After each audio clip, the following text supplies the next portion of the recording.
E no mercado brasileiro de soja, um dos principais destaques nesses últimos dias, nessas últimas semanas, talvez, estão sendo os prêmios pagos pela nossa soja ou para a soja brasileira. Isso porque a oferta está cada vez mais restrita, cada vez mais escassa e a demanda ainda está bastante presente. Mais do que isso, as margens de esmagamento, tanto na China quanto aqui no Brasil, também estão num excelente momento, o que acaba, portanto, ampliando, intensificando essa disputa pela pouca soja que temos aqui no Brasil.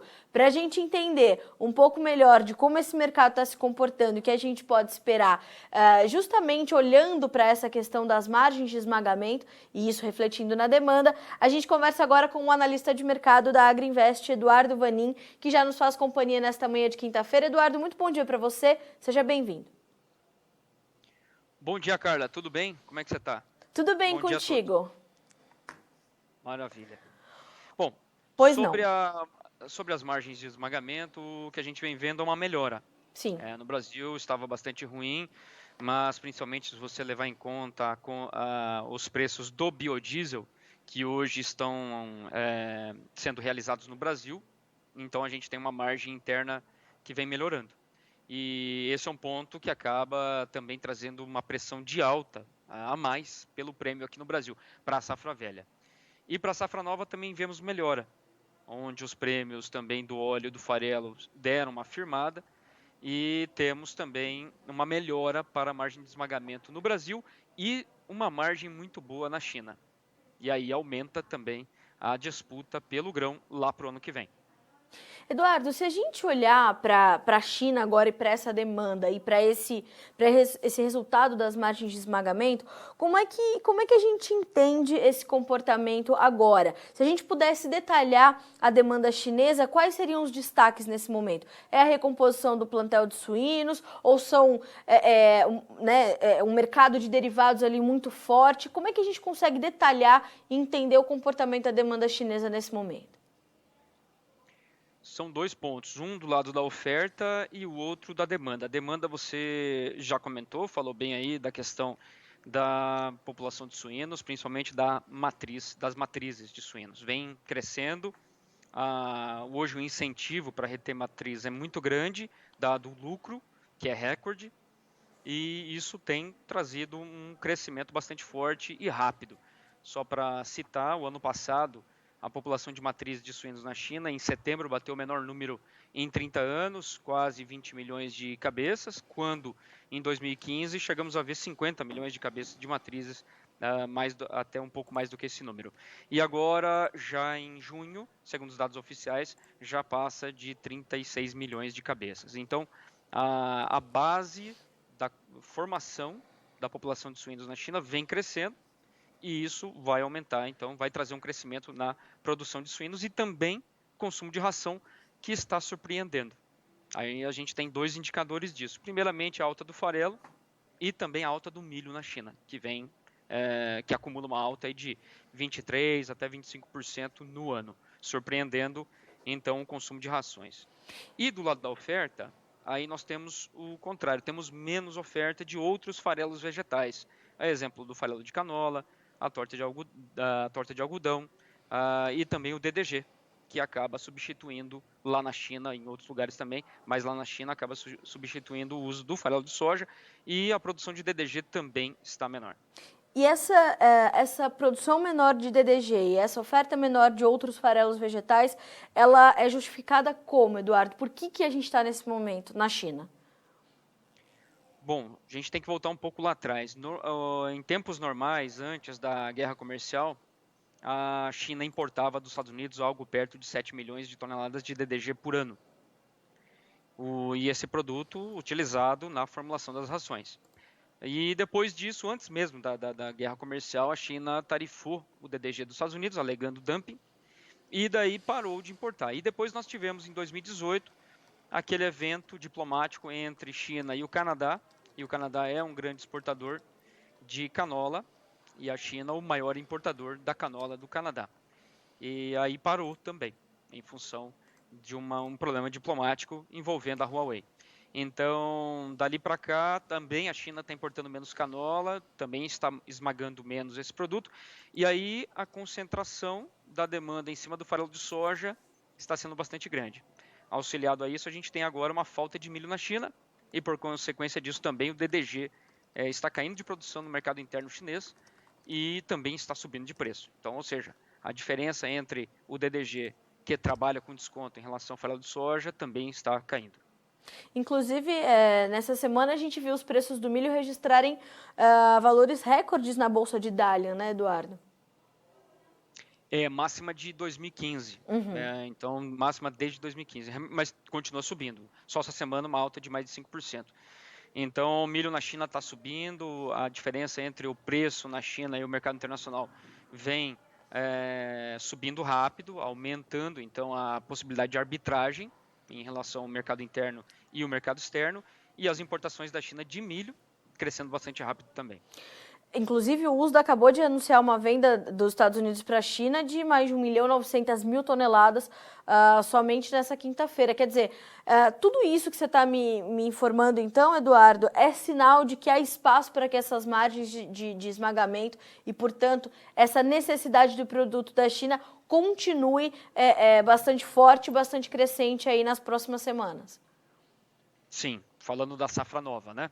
Sim. Então, sim, a demanda da China para a safra nova aqui do Brasil está muito boa, está forte nessas últimas semanas. A margem, considerando a soja aqui do Brasil, está muito boa também. Então, a tendência é essa, a China comprar mais soja aqui e as tradings, claro, também assumir posições compradas da soja aqui no Brasil, do produtor, para, em um segundo momento, fazer essa venda para a China.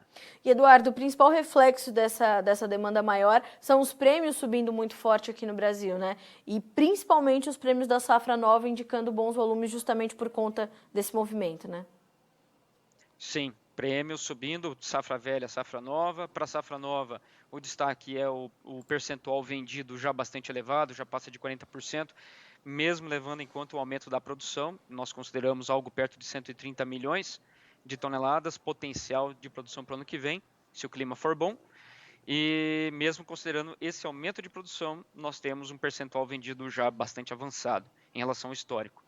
Então nós temos um produtor brasileiro já bem vendido, um câmbio que caiu, Chicago também recuou um pouco, e aí o prêmio está fazendo esse ajuste para cima para poder retirar essa soja da mão do produtor. E com esse reajuste, isso está acontecendo? O produtor está fazendo novos negócios nesses últimos dias, acompanhando essa alta dos prêmios? Não muito. Perdeu bem o ritmo, se a gente considerar o ritmo dos meses anteriores, quando o câmbio estava subindo. Então perdeu o ritmo. O que a gente tem visto agora são vendas pontuais, mais no Mato Grosso, o produtor também buscando vender em dólares. Deu uma melhorada para o mês de janeiro, o preço está bom, considerando o histórico. E então o produtor brasileiro fazendo vendas pontuais e agora de uma forma já bem mais cadenciada. Certo.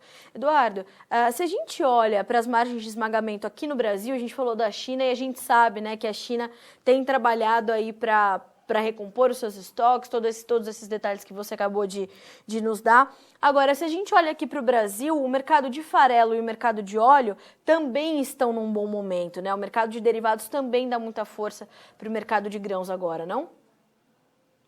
Melhorou bem, tá? Principalmente para esse ano, o prêmio do óleo puxou muito em função da demanda para biodiesel. O destaque é, claro, temos uma baixa disponibilidade de soja, porque embarcamos muita soja já para a China. Provavelmente, nossa exportação total vai passar de 80 milhões de toneladas. Então, temos pouca matéria-prima e agora nós temos uma recuperação do consumo de diesel, que não estava previsto. Em função do Covid, caiu bastante.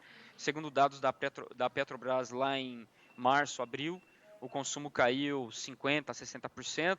Naquele momento, houve uma menor necessidade do biodiesel para mistura, de acordo com o mandatório, mas agora, havendo essa recuperação, as distribuidoras estão correndo atrás do biodiesel e como houve uma menor produção, então o preço está subindo bastante.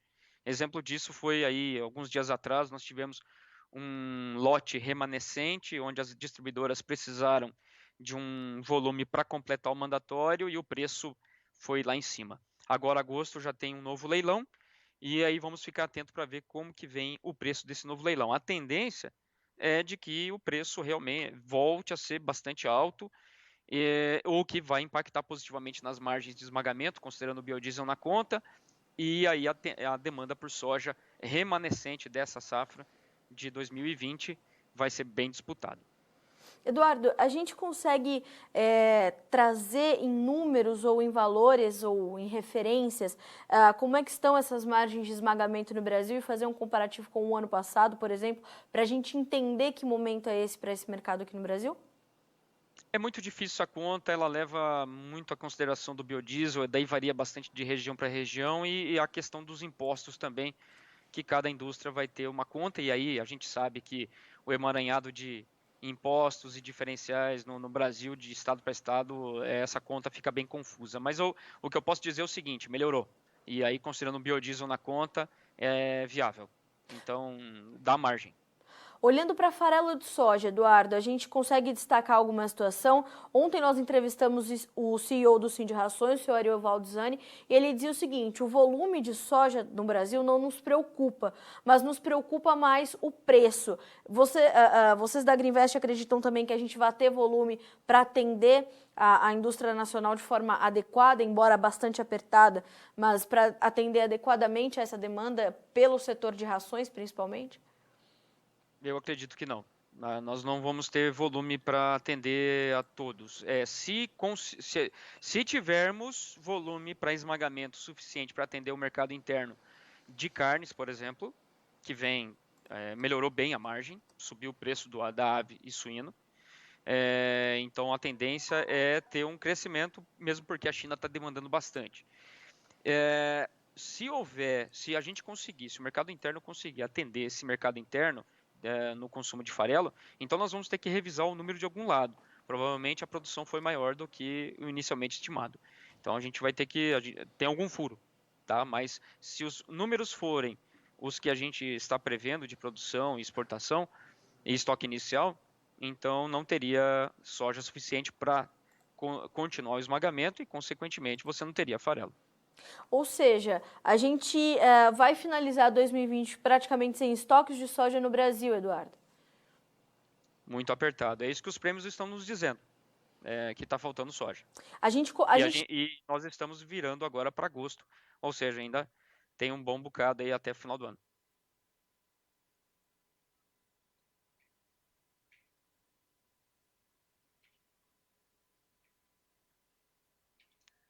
Carla?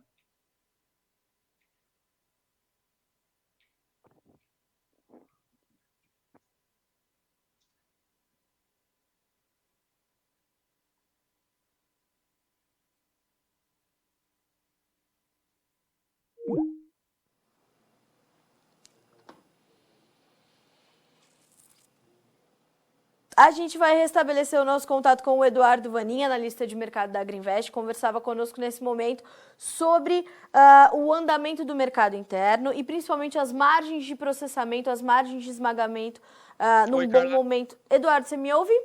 Sim. Agora sim, agora sim. Eduardo, a gente conversava sobre a conclusão de 2020, portanto, né? E esse período considerável que nós temos ainda para encerrar 2020. Vamos virar para agosto já, né? Depois de amanhã já é agosto. E a gente então tem mais 4 meses para concluir, portanto, 2020. Devemos começar 2021 com ainda um cenário de preços muito favorável para o produtor brasileiro? Olha, a gente não pode esquecer o câmbio nessa conta, né? Então a gente depende muito da paridade de exportação, principalmente na entrada da safra. Então o preço, a referência é a exportação. Então o câmbio desempenha sempre um papel fundamental. Mas em dólar por saca, a conta ela está melhorando em função principalmente dos prêmios, e a tendência é manter prêmio firme, mesmo porque a China está demandando bastante, o produtor já está bem vendido. Então tudo isso forma um cenário de prêmios sustentados. Falar em reais por saca é difícil porque daí a gente tem o câmbio. O produtor tem que sempre estar atento e não pode ficar só apostando, tem que apertar o gatilho também. Eduardo, se a gente entende esse comportamento da demanda nesse momento, né, essa fotografia que a gente tem da demanda, tem alguma mudança esperada ou sinalizada com a necessidade da China manter ou alcançar as suas metas determinadas na fase 1 do acordo comercial com os Estados Unidos e por isso deve buscar um pouco mais de soja lá ou vai buscar soja nos Estados Unidos somente num momento em que não consegue comprar do Brasil por falta de produto essencialmente? Eu ficaria com a segunda alternativa. A China vai comprar nos Estados Unidos nesse momento, até janeiro, fevereiro, diga-se fevereiro, início de fevereiro. Então tem essa janela aí. E aí a grande questão é quanto que é a demanda da China nesse período. Vai haver um crescimento de esmagamento? O pico de esmagamento na China é entre outubro até dezembro, quando daí se prepara para o feriado lunar em fevereiro. É o pico de consumo. Então, depende muito desse período. Se a China vai surpreender para cima na questão aí da necessidade interna para a produção de rações, e aí isso vai dar essa resposta para nós. Quanto que é o potencial de exportação dos Estados Unidos para a China até a entrada da safra brasileira. Aí não tem como, a China vai virar para nós, já virou, na verdade, porque já tem um bom volume comprado aqui no Brasil, algo perto de 18 a 20 milhões de toneladas, onde ela já vai começar a embarcar a partir de fevereiro. E então a grande questão é essa, quanto que é essa demanda até janeiro. Tá, e desculpa, Eduardo, só recapitulando, quanto a China ainda precisa adquirir para estar bem abastecida, principalmente nesse período de outubro a dezembro, quando a gente tem o pico de esmagamento por lá? Olha, a China tem nos Estados Unidos, entre safra velha e safra nova, algo perto de 12 milhões já comprado. Ela precisa ainda alguma coisa perto de 20 milhões de toneladas de novas compras. Alguma coisa por aí. Além dessas 12? Além dessas 12. Tá. Até lá, fevereiro, quando então já entra a soja brasileira. E aí começa a voltar os olhos para o nosso mercado novamente. Os Estados Unidos já tem vendido para a safra nova 13 milhões e 400 mil toneladas. É um volume bom. Não é o recorde para essa época do ano, para vendas antecipadas, mas é um volume acima da média e muito acima do ano passado. Cerca aí de 4 vezes mais do que o volume do ano passado de vendas antecipadas. Então, é claro, isso boa parte é China, mais de 60%. Um outro tanto desconhecidos, que boa parte também deve ser China. Então, os Estados Unidos está vendendo mais do que o normal em termos de vendas antecipadas. Agora, Eduardo, um fato interessante é a gente observar as vendas da safra 2019-20, ou a safra velha dos Estados Unidos, que passam de 46 milhões de toneladas, mas os embarques não caminham no mesmo ritmo, né? Nós temos aí embarques que não chegam a 40 milhões de toneladas e o total comprometido de soja pelos Estados Unidos da safra velha em pouco mais de 46 ou quase 47 milhões de toneladas. Como é que a gente faz essa relação e como que isso interfere na demanda nos próximos meses? Isso vai virar venda de safra nova. Tá. Pode haver algum cancelamento, mas a tendência, até pela falta de soja em outra origem, seria de fazer essa rolagem para a safra que vem. Então, esse 13.400 que eu falei, que já tem de venda antecipada, muito provavelmente esse número ele vai ser 4 milhões a mais, só em função dessa rolagem, dessa soja que não vai ser embarcada até agosto e vai ser embarcada a partir de setembro, ou seja, safra nova. Então, é uma questão de calendário mesmo. Realmente, como você bem falou, os embarques da safra velha americana estão baixos porque a China está com muita soja agora do Brasil. Então, os portos lá estão bem abastecidos, está começando a cair um pouco o estoque, mas a China recebeu muita soja, mas ela está completamente abastecida até setembro. Então, não precisa de soja agora. A tendência é realmente ter essa grande rolagem para a safra que vem. Tá certo. Eduardo Vanin, te agradeço muito pela companhia, principalmente pelas informações que você compartilhou conosco nessa manhã de quinta-feira. Momento importante, né? A gente sabe que o produtor está um pouco mais reticente, agora um pouco mais retraído, porque já vendeu bastante, mas precisa entender como é que caminha, né, principalmente o comportamento dos seus compradores e principalmente aqui no Brasil, né, Eduardo? Que a gente está num momento muito importante não só para o grão de soja, mas para os derivados, boas margens de esmagamento, bom momento, e a gente vê essa necessidade do produtor de entender o comportamento dos seus compradores para poder traçar suas estratégias, né? Perfeito, isso mesmo, cara. Tem que estar atento, temos essas variáveis todas para analisar. Diria que as mais fáceis são o Chicago e o prêmio, mas o câmbio novamente torna essa previsão bem difícil, né? Então o câmbio, como sempre, é a variável mais delicada e mais difícil de se prever. Então o produtor tem que analisar a rentabilidade principalmente e está num bom momento.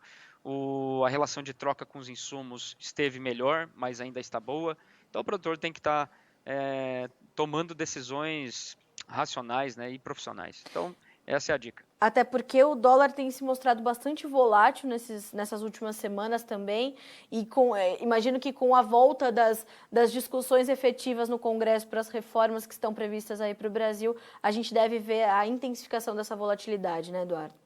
Com certeza, com certeza. Esse é mais um ingrediente. O Brasil, em termos de variáveis para definição da tendência do câmbio, com certeza está em primeiro lugar. Muitas variáveis. Não só Covid, queda em termos de crescimento, demanda da China, mas a gente tem um fator interno que também traz muito peso.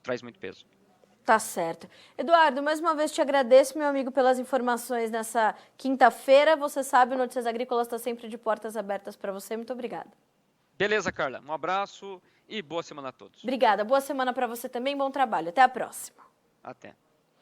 Conosco, portanto, Eduardo Vanin, analista de mercado da Agrinvest. Se você está chegando agora nessa entrevista, depois recupere a íntegra para saber as importantes informações que ele nos trouxe, que em suma seguem muito fortes os prêmios para a soja brasileira, porque a demanda para a nossa safra nova também está bastante aquecida. Por isso que puxamos então bem nos últimos dias os prêmios para a safra 2020-21 do Brasil, que já contabilizando um aumento de produção, um aumento da safra, perto de 130 milhões de toneladas, segundo a estimativa da Agrinvest, que está bastante em linha com outras consultorias, nós já temos um elevado percentual de comercialização, está perto ali de 40%, e isso é muito maior do que as médias históricas, as médias dos últimos anos, então mostra que a nossa demanda está muito aquecida. As margens de esmagamento melhorando e firmes, tanto na China quanto aqui no Brasil, isso intensifica a disputa pela nossa soja.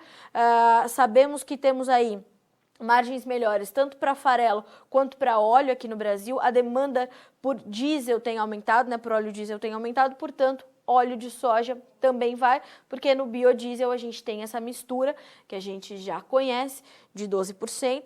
Então, a gente tem caminhado aí para aumentar, ou já estamos aumentando a nossa demanda por óleo de soja, e isso ajuda a melhorar, portanto, as margens de esmagamento. O Eduardo Vanin detalhou tudo nessa entrevista, então depois recupera essa informação para ficar bem atualizado sobre o nosso mercado.